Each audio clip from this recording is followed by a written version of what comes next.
আলহামদুলিল্লাহ গাইস, 2 বাচ্চার মাকে বিয়ে করে হানিমুনে যাচ্ছি আমরা আবারও। কি রে, তুই কি আমার হানিমুন করতে নিয়ে আইছস নাকি তুই আমার এনে বহায় রাখতে লিগে নিয়ে আইছস? বিমান আসুক, দেখেন অলরেডি ইমিগ্রেশন সবকিছু কমপ্লিট করছি, হানিমুনে যাইতেছি নিয়ে। তোর সব নিয়ে যা, আমি যাবো, আমি বাড়িতে আমার বাড়িতে পাঠা। গাইস কোন আমি এটা কি বাস, বইয়া। একটা বিমান একটা টাইম আছে না? তুমি কি শুরু করছো আশা? তুই কাহিনী করিস না। এই তুই আমার তো লেট ইমিগ্রেশন করতেছিস। সবকিছু করছি, এখন আমরা যাওয়ার তুই তো লেট পরে করতেছিস কি এটা কর? এটা আমি লেট করতেছি না গাইস, ফ্লাইটের একটা টাইম আছে। তুই সময় নিয়ে আসবি না? আমি সেলিব্রিটি মানুষ, আমারে তুই বহায় গাইস রাখছিস। দেখেন আগে আগে আসতে হয় কি জানো, একটা বোর্ডিং পাস আছে, ইমিগ্রেশন আছে, এগুলো করতে হয়। বলেন আপনারা, আমি কি এতটুকু দেখেন ঘুমাইসা পড়তেছি। এখন বাজে কয়টা? 5টা বাজে, তাই না? হ্যাঁ আর ফ্লাইট গাইস, আমাদের ফ্লাইটটা পড়ছে সকাল ভোরে, তো এইজন্য আজকে আর কি মনে করেন আশাকে নিয়ে আমি যাচ্ছি। 11টা বাজে ঘুম থেকে উঠি না, মানে 11টা বাজে ছাড়া সকাল। আর ও আমার রাত জাগাইতেছে, ওর সাহসটা কেমন হয়? তাহলে হানিমুনে যাতে কষ্ট করতে হবে না, ওখানে যাতে আরাম করবো, ওখানে যাতে মজা করবে নাকি?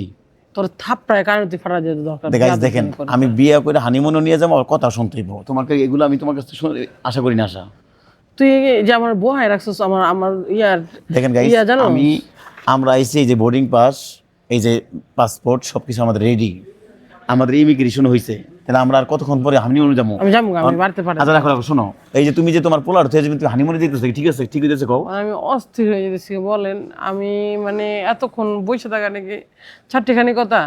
তুই Guys, এরকম আসলে মানে মাংনা মানে কাহিনী ওর ধৈর্য নাই। দেখেন, ও বিমানে উঠবে, একটু সময় লাগবে, ও এটা ধৈর্য নাই। ঠিক আচ্ছা, আমি এত আলহামদুলিল্লাহ। টাকা দিয়ে বিমান ভাড়া দিয়ে যদি আমার বসে থাকতে হয় কেন? গাইস এটা কি কি তুমি নিজস্ব বিমান পাইছো? তুমি কইলে তোমার নিজে লগে লগে যা, তুই এই যে তোর পাসপোর্ট কোনটা দেখি। আমি যাবো গাই, ওর পাসপোর্ট তুই থাক। দেখেন, ওর ইমিগ্রেশন হয়েছে, ওরা যেতে দিব, তোমার যেতে দিব না? তুমি কইলিব, হ্যাঁ কইলিব তোমার যেতে দিব। তুমি হানিমুনে কত কিছু দেখতেছো না, এত কত কইলি গা? দেখেন, ও হানিমুনে ওরা নিয়ে দিতেছি, আবার নাটক করতেছি জায়গায় না? তুমি আবার নাটক করতেছো। হ্যাঁ তোর সাথে আওয়াটাই আমার ভুল ছিল। গাইস দেখেন, ওর একবার হানিমুনে নিয়ে করতে নিয়ে গেছিলাম মালয়েশিয়ায়, ওই জায়গা ওর পছন্দ হয়নি, ওর নিয়ে গেছে অন্য দেশে। অন আবার হইলো ওই কথা, আমরা ওইটিকে বসে রয়েছি, দেন এয়ারপোর্টে আমরা ওইটিকে বসে রয়েছি, ও মানে করতেছে নাটক করতেছে। তুমি কও। চুপ, বেয়াদব। নিয়ে এসে তুই আমার, আমি একটা সেলিব্রিটি মানুষ, আমার তুই নিয়ে আচ্ছা এসে দেখো, ঝামেলা করতেছিস। সেলিব্রিটি হোক, মন্ত্রী হোক, প্রধানমন্ত্রী হোক, সবারই একটা ওয়েটিং ব্যাপার আছে, কারণ বিমানের একটা টাইম আছে আসা, ঠিক আছে? দেখ গাইস, আসলে আলহামদুলিল্লাহ আমি সর্বশেষে আমাদের সবকিছু কমপ্লিট ঘুম করছি, এসে পড়তেছে, করে কি আমরা করবো? যাচ্ছি। আচ্ছা তুমি বলো, এই বিষয়ে তোমার কেমন লাগতেছে? আমার ভালো লাগতেছে না। আমি guys, তাড়াতাড়ি আমার বিমানে আসলে সকাল ভোরে ফ্লাইট দিছি, তো ফ্লাইট হয়েছে আমাদের জন্য, ও খুব কষ্ট পাইতেছে। ঠিক আছে, যে 12টা একটা স্যার ঘুম থেকে ওঠে না। বলেন, আমার ঘুম ডিস্টার্ব হইতেছে না? আপনারা অবশ্যই কমেন্ট করে জানাবেন যে মানুষ আচ্ছা তো কোন দেশে যেতেছে বলতে যদি? এটা তো বলা যাবে না, গেস করতে হবে।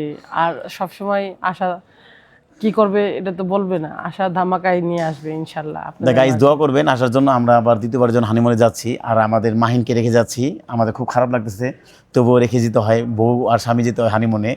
এই জন্য আমরা দুজনে মিলে হানিমুনে যাচ্ছি, আর আমাদের জন্য দোয়া করবেন। আশা তুমি কিছু বলে দাও। হ্যাঁ, অবশ্যই সবাই দোয়া করবেন, আর আমাদের জীবনটা জানি ভালোভাবে কাটায়। আর দূর এর জন্য খালি দেরি হয়ে যেতেছে।